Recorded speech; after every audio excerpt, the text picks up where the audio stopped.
I'm going to show you how to plan a secret trip to Europe where you can avoid the crowds and still see all the famous landmarks. Hey guys, it's me from my travel channel. I spent 6 months traveling around Europe this year, and most people don't realize that there are many ways to get off the beaten path, even in the most popular tourist destinations. So today, I'll be showing you how to plan your own secret Europe trip with tips on transportation, accommodation, food, apps, and more. You definitely want to stick around for number 8. It's a really cool one. So let's start with the big elephant in the room. If you want to beat the crowds, then you need to travel during the off-season. Pretty simple. But you also don't want to be stuck inside because of bad weather. So the key is to fly to warmer southern Europe in the shoulder seasons, which are spring and fall. And don't forget to set up flight alerts with Google Flights or other flight notification services so you can snatch up those cheap last-minute deals. I found that flying mid-week and being flexible with your destination can score you some amazing prices. Okay, now that you're in Europe, here's my favorite way to get around. Take a low-key European train route. Look, if you want to travel like a local, then ditch the planes and buses and take the train. But I know what you're thinking. Trains in Europe are expensive, but they don't have to be. There are many train routes that are often overlooked by tourists, like the beautiful route between Brussels and Luxembourg City. The entire journey takes about 2.5 hours, and you'll be passing through lush green landscapes. Another hidden gem is the train route between Barcelona and Girona in Spain. This route only takes about 35 minutes, and it will drop you off in a medieval town with stunning architecture. Now keep in mind that these routes are not direct. You will likely have to make at least one transfer, but that gives you more time to explore the train stations, which often have beautiful architecture and design. Plus, if you get hungry, train stations usually have local food stalls, so you can try some regional snacks and treats. Also, consider getting a train pass if you plan to take multiple trips. The Interrail pass is great if you're traveling from country to country, and the Eurail pass is good for regional routes within one country. But you do have to purchase these passes before you arrive in Europe.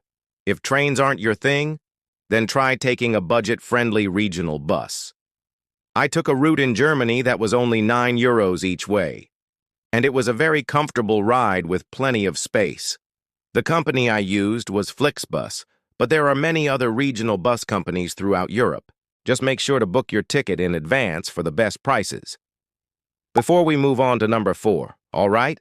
Now that you've arrived at your destination, here's a really cool hack to navigate around Europe without getting lost. Print out an offline map. Offline maps are a must-have when you're traveling abroad because you never know when you might lose Wi-Fi or cell service. I use Google Maps to print out a physical copy of the city I'm visiting.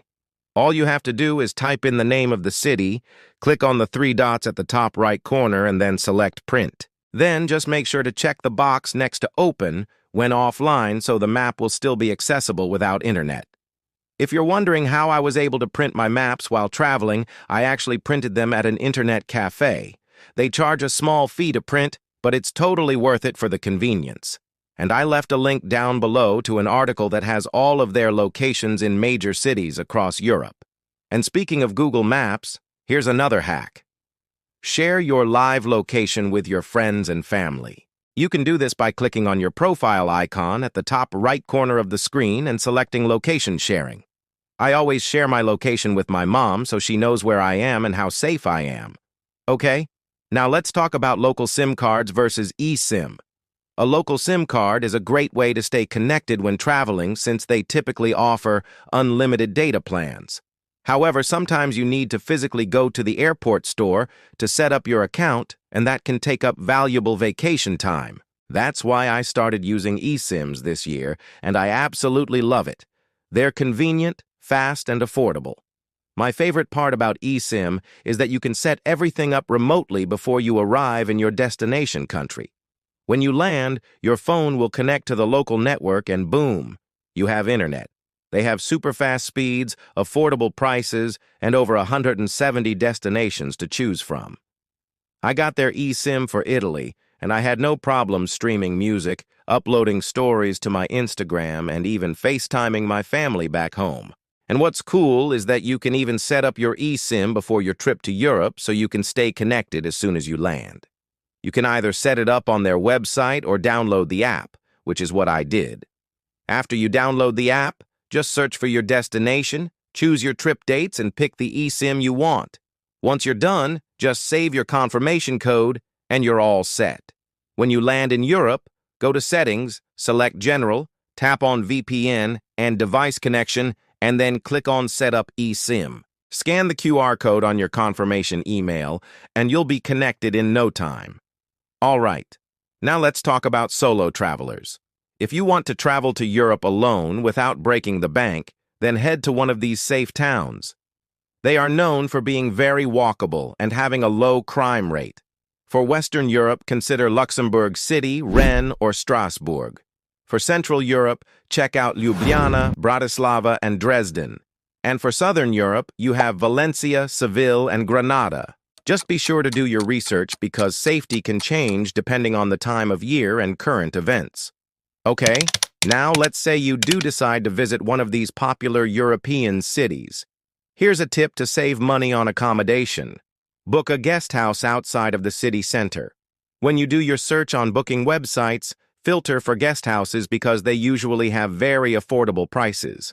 Just be sure to look at the map and make sure it's not too far outside of the city center because you don't want to waste your vacation time commuting.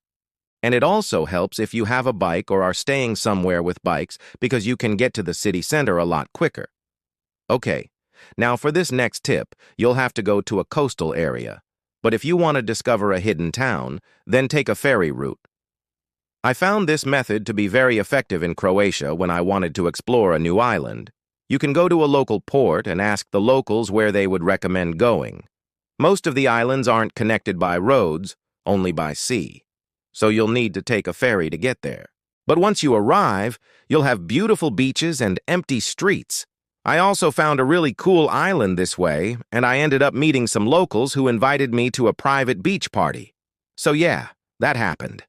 Okay, now let's talk about food.